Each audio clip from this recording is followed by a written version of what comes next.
l'Égypte était une civilisation nègre et négro-africaine. Souvent représentés comme orientaux voire blancs dans l'imaginaire occidental, les Égyptiens de l'Antiquité et leur couleur de peau sont au cœur d'une profonde querelle historiographique et anthropologique, qui doit beaucoup à l'historien Cheikh Anta Diop.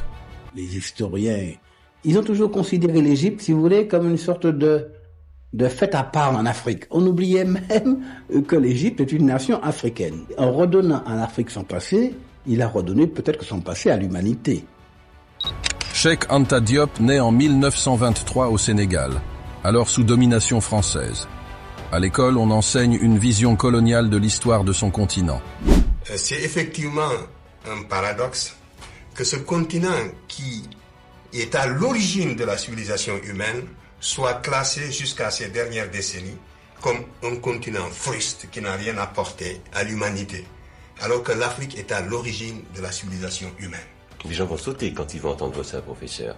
À 23 ans, Diop arrive en France et suit un cursus scientifique, philosophique et linguistique. Il prépare une thèse sur l'Égypte ancienne en tant que civilisation noire.